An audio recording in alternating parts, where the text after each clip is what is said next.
balance of $1,128,154.21. Earned interest of $1,920.13. Debt service account is a balance of 14 cents. Non-refundable debt, balance of $1,284.24. Interest of $2.36.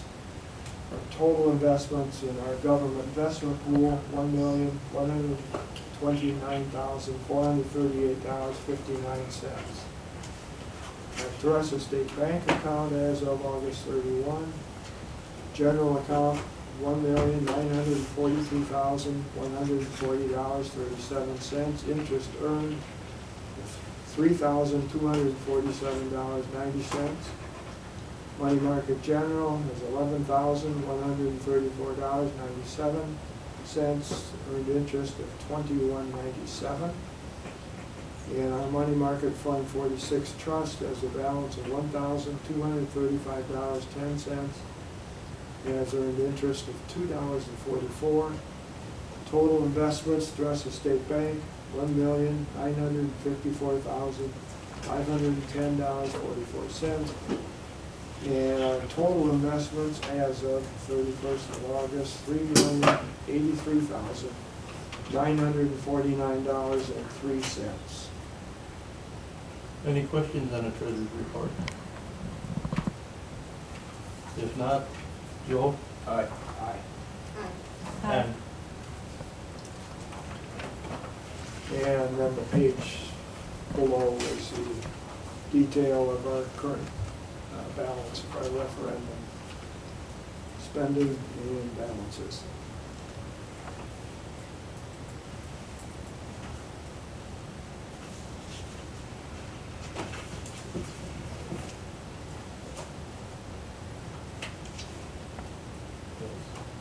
okay. First of all, I forgot about the citizens' comment. Is there anybody that wants to make a comment at this time?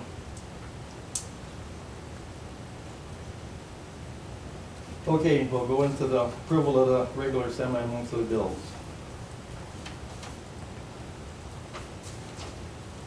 So moved. Jim seconded. Okay. Everybody get a chance to look through them. Any questions?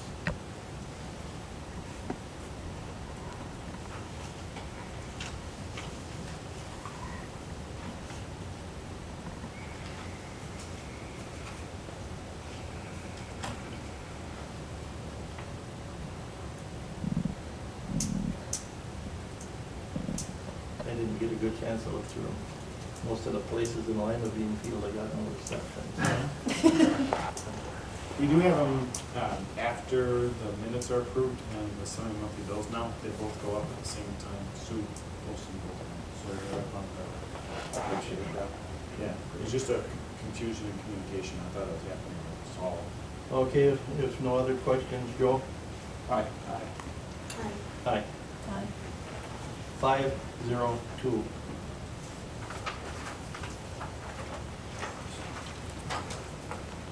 Approval of per diem. So moved. Second.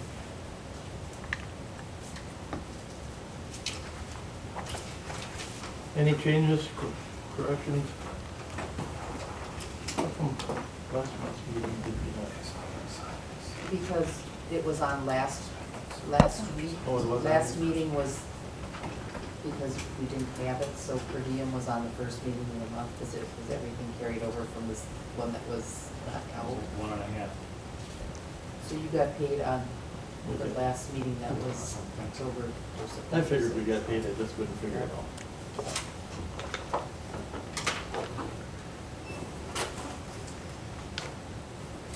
This one, you want to see some meeting? Yes, I gotta see something, I had to see something. Okay, if not, Jim? Aye.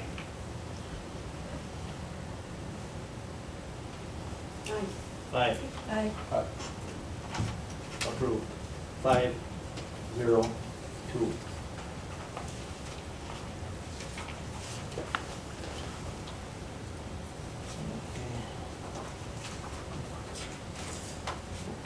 Committee reports. Yeah. Out there? None yet, we really need to, I actually have a resource that Janet's helped to update. We have four committees that actually need our new board members appointed to.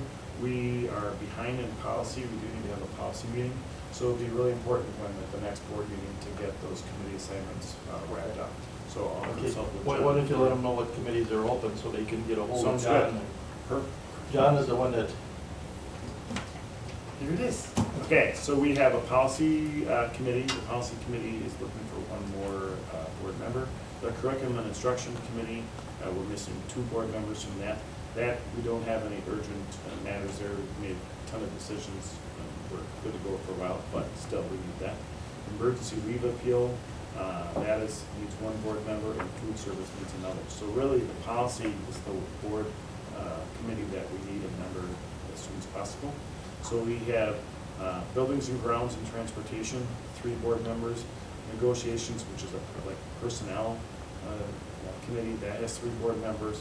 Policy with 3, curriculum and instruction with 3, emergency leave, appeals, and food service. So each committee has 3 people, and what I'll do is I will actually make a photocopy of this before we leave tonight.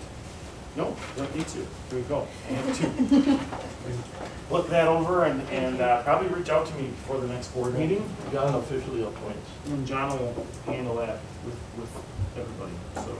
How do we find out how often people will meet? So the most active group is the B&G and Transportation Committee. Next would be the Policy Committee, and the Policy Committee probably meets 3-4 times a year. So the negotiations one, personnel, hopefully that doesn't need to meet. And we actually do a lot here in open session until it gets to more specific wages. That's up, and we'll have a whole closed session of the board rather than individual policy committee or the personnel committee. Food service, probably once, twice a year as needed. They could probably have a meeting coming up here to talk about all the changes. So there's been a lot of great progress there. And emergency appeal, that's only as needed. Am I missing one? No, they don't have it there. So I would say the most active policy, curriculum and instruction probably twice a year. Right. So a lot of that, again, we vet things out with the committee and then bring it to the whole. So the Sounds most good. active would be policy and the those 2. Anything else? So, Superintendent? yep, so enrollment, so Ryan was going to do originally, he was all ready to go for a preliminary budget update for tonight. And third Friday count is this Friday. And we have been tracking enrollment changes over the summer and internally just with a Google Sheet. And we're entering it in. And the information that I had at the last board meeting I thought was really up to date. And it was, but it did not take into account some of our 4K offsite, which we still had to confirm, and some of our students that we thought were coming into the building at our primary level. So we're actually down 16 students from the last report I gave you. So we never had them. It was an estimate.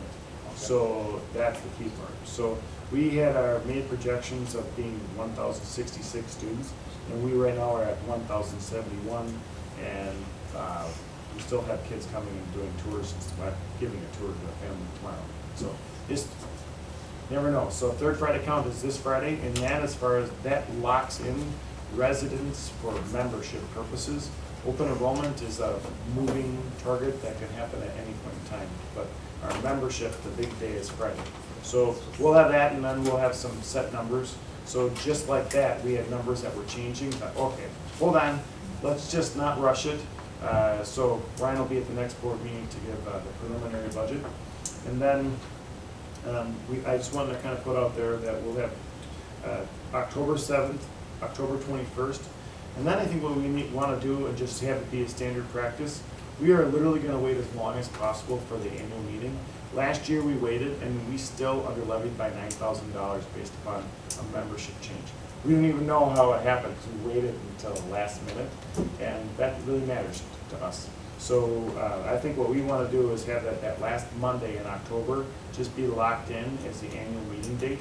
So at this next upcoming annual meeting, we're gonna put into it the actual date of that in 2020. So right now, there's a range in the annual meeting, we're just gonna put a date in it, so if everybody knows, right out of the gate. I'm actually gonna make phone calls to some people, just to make sure that they know that the meeting's that date, because they don't see the advertisement when it's put in the newspaper. So that night, then there'll be 3 board meetings in the month of October, the 7th, the 21st, and the 28th. And the 20th will be an annual meeting, budget hearing, followed by the special board meeting to approve the levy. So you already have a budget approved, and it's just last minute, we need to make sure that it's accurate. So, and what's nice by holding the annual meeting as late as possible, what happens is we have to lock in the newspaper what it will be, but it still changes on us, so we try to wait as long as we can to get that number as accurate as possible. So September 19th, this Thursday, Ryan, I'll be out of town, I'll be at the state conference for WASDA, and it's in Madison. Ryan's gonna attend the JRB TID meeting, so that we received notification over the summer that it's this Thursday at 3 o'clock. So What's a JRB yeah, TID right, that's meeting? exactly what I thought, Joint Review Board for the TID in town. Okay. And That's all you're gonna be hearing is acronyms. I know, and I'm gonna raise my hand and say, what is that? Good, And do that. absolutely. I almost had to Google it, like, I knew what it was, I'm like, hold on, I know what We this gotta hold is. those once a year, it'll be Dodge County School District, City of Mayville, and That's it, those 3 players are together for that. So, anybody interested in joining, you absolutely can. Ryan will be going just to represent the school district, and he's fully aware of what's gonna be happening. So we have, next week, Wednesday, That's this coming this Thursday. Thursday at 3 down at the city building. This next week, Wednesday, is our open house, grand opening. The official program starts at 5 o'clock, where we'll be doing, we'll have some speaking and just a little bit of celebration. It'll be in the Cardinal Lobby, which is the lower entrance. And we do have, for the facility study committee members and the staff, and just some reached out to Representative Bourne and the mayor, and people are coming, which is really exciting. So that'll be at 4:15, that's an informal part of it. And then we'll have probably just a 15-minute program, ribbon cutting, group picture. We're gonna have one big, large group picture with using the stairs that we have there. And then just open self-guided tours. So Bray and Findorf are working on a resource that people can have in hand and use that to go throughout the building. We'll have before and after. The before will be signs that have, this is what it looked like before. The after, we're gonna live it. So we won't have a before and after pictures, we'll be living the after part. So it's great to see as much scope as we were able to get done. It'll be fun to see those before pictures. I haven't seen that resource put together yet. There's a big sign today that was delivered. I don't know if Travis installed it yet. You guys, it's a 4-foot by 8-foot banner welcoming for the open house that's going in the front lawn. Postcards were sent out, Evites were sent out, Twitter. They have to have all these different formats. So Twitter's got a format, Instagram has a format, and Facebook. So we created a Facebook event, I believe, as well. So really trying to encourage people to come. Anybody, honestly, they can come anytime, stop in the office, we'll try to coordinate a tour for them, but it'd be great if people take advantage of the fact that it's open for everybody that night. The old dedication plaque, is that going to be picked up? Yep, we actually have the dedication plaque, and there's a new one that's being designed, and we picked out the spot that they're gonna go, so they're gonna go together. We're really excited, and we're trying to figure out a way to jazz that old one up a little. So, just had some conversations, It's got a neat look. yeah, retro. So, yeah, but we'll have that. I don't think that'll be done by the event. It's not really, that's okay. It's a ribbon cutting event, but there is a plaque that's being ordered. So right now that the other one's currently waiting, safekeeping. So there's a big event for us then on the 25th, and everybody please join us. That'll be awesome if you do. Monday, the 30th of September is our first in-service day of the school year. And we will be starting the day all together up at the high school, and then breaking into some math professional development, literacy professional development, we're gonna try to have every in-service time opportunities to continue to develop our continuous improvement model and our tools with our staff and the mindset.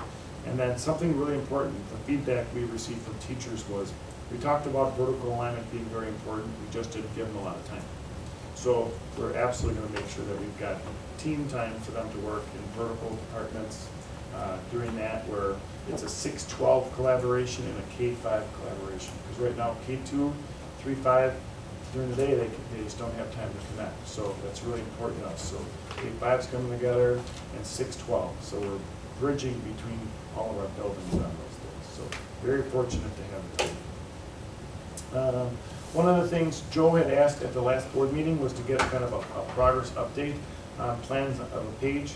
And we met last week Friday, and I thought probably the first thing to share with you, and Ted Knightsky, the director of CISA 6, he really wants to come and meet with everyone and to share. So when we have something official to roll out, he's going to come down and have a dialogue with us. But I did share this draft piece, and there's one example of a school district, it's their resource, but what's really interesting is they don't go online. They're not out there, they're internal resources. So if I wanted to go and see districts throughout the CISA 6 he's working with, I'm not gonna find them. So he shared with us an example on where we're headed. So I thought I'd pass it over to Joe to look at. And then these are currently what we are calling our key performance indicators and how we're going to start to figure out what we're gonna measure here. Yeah, you bet. So, one of the things, there's a little cardinal in here with a nest, and he talked about kind of at the district level, we've got a lot of little birds out there flying around, they all come home to the nest. So the district is the actual nest itself. So it's our mission that all learners will demonstrate proficiency of priority learning targets, and we will empower those learners to innovate, self-advocate, and embrace a growth mindset. So we determined that we have 5 core district values: student success, highly effective staff, innovative leadership, strong parent-community engagement, and then also a strong learning environment. So we're going to end up creating a scale that reflects these colors, and we are self-scoring ourselves on this. This isn't a state report card. This is our report card. It's our report to you. Really, this is our tool to the Board of Education saying, hey, we've set these as our priorities, okay? And now we're going to say, here's how we're going to measure them and weight things. And then this is the scale that we're going to hold ourselves accountable to. So we have 4 focus areas that represent the core district values. So learning and academics, operations and finance, communication and engagement, and then safe and orderly. So what you'll see too, if we look at other districts, these are pretty common because schools, Mayville School District is unique. Dodgeland School District is unique, but we're still public schools in the state of Wisconsin in Dodge County, so we're gonna have some things in common. So these big picture ones are what we have in common. Now when we break down to these key performance indicators, those are things that we looked at what maybe some best practices and also said, okay, what about Mayville? Where do we fit into this and what matters to us? So we, as a team, said we want to be always a 4-star school district, and that comes with a range to be in that 4-star school district. So if we say we want to be a 4-star school district, there's still opportunities to grow within that range. So for us, we want to continue to increase that score on an annual basis. And something that's important that Ted shared with us is that we're always looking for opportunities for improvement. We're not going to set ourselves up to be perfect right out of the gate. That's not authentic. And that really our goal is to be this dark green color over here significantly exceeds expectations based upon what we're looking for as a group.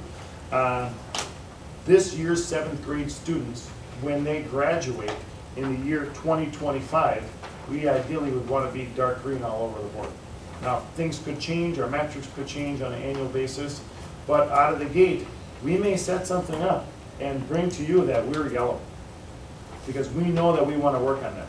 And it doesn't mean we're performing poorly, it means, hey, we're not meeting the expectations that we set as a group together, but we're going to get there. So it really is all about that continuous improvement. These KPIs, are they kind of modeled off other districts that are doing this and? We're influenced by other districts, where some people are ahead of us on this, and a good example would be like in the operations and finance. Sure. Okay, so when we looked at that, that was not something that took us 10 hours to figure out. There's a best practice when it comes to this. And schools all have audit reports, we all have fund balance policies, we all need to have that facility plan in place. We need to have technology plans that are funded, and we all need to end up with a bond rating of some sort. Well, So sure. some have poor bond ratings, ours is Good. decent, ours is good. Who put their So percentage? we did. So as a team, we looked at these pieces and we decided how we wanted to weight the percentages of them. And like the C3, Community College Career Ready, Youth Apprenticeship, AP classes, certification, we have to decide what that exactly looks like. So right now, these are like, so we've got the core focus area, under these KPIs, those are big headers. So what does it mean to be successful in communication and engagement for percentage of students in clubs and activities? Where's the bar? So that's what is next. So now we have we have 4 groups that need to take the lead on actually creating the why behind this and a descriptor. So 4-star school district. Let's explain. What does that mean? That's a school performance report card. Here's how the school performance report card is reflected in the state of Wisconsin. And then create our scale that goes with it. So for each one of these will be a page. The actual KPI, the descriptor that goes with it, and how you measure it. So this is going to end up being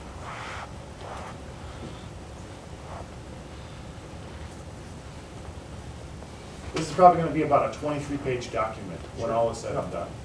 So we have a lot of work to do to unpack these, but we do have some solid examples to work from, and we'll tweak them and make sure that they reflect Mayville School District. But one of the things Ted said is, hey, when you talk about an audit report, the audit report is an audit report. So if there's somebody out there who did good work on this, so go for it. And when these are his resources that he's sharing with us. So we just have to get these meetings on the schedule, and we'll start going through all of this. In the meantime, each building does have a plan on the page. The directors do not have them yet. So those are coming. So the director of transportation and B&G will have a plan, but they're gonna own all the directors. So special education, that needs to be separate. Food service, transportation, buildings and grounds, and the technology director, they're all gonna be in operations and finance. That's pretty much gonna be their place that they're gonna own. Then when you talk about safe and orderly schools, the Cardinal score, that's something that's unique to Mayville. So when we are going to assessment for learning, and we're really about target-based reporting, we wanted to make sure we're still acknowledging behaviors and how important it is to follow the Cardinal way. So responsible, respectful, and safe. So we are working out this year in the report cards a reporting system to give parents feedback about how that's going, separate from their academics. So that we believe is really important. And we believe that for our community, that having responsible, respectful, and safe students is very important. And being able to say, hey, what's your Cardinal score? And having it mean something would be amazing for us to have. So that's something that we determined we wanted to have it be about 30% of the weight when it comes to safe and orderly. So here's just a rough idea. This was just produced on Friday afternoon. We think we did a good job. We're happy with it. And now it needs to be unpacked and turned into like a 23, 25-page document. So this is just the start, but I thought you'd be interested in that. What is MOD rate? So that's our mod rate. So that's for like workman's comp. So for our insurance, based upon the amount of claims that we have, we get a mod rate. The higher the mod rate, we do not like it. It's the more money we're spending on it. Sure. So really, if we could make sure to have our safety measures in place in the school district, everybody professionally developed so that they're making good decisions, for making sure that they're not lifting things inappropriately, sidewalks are salted, they know how to walk like a penguin in wintertime, that kind of stuff. So that matters tremendously to us. So the fewer accidents and insurance claims that we have, the lower the mod rate is. So Like, we have one accident that happened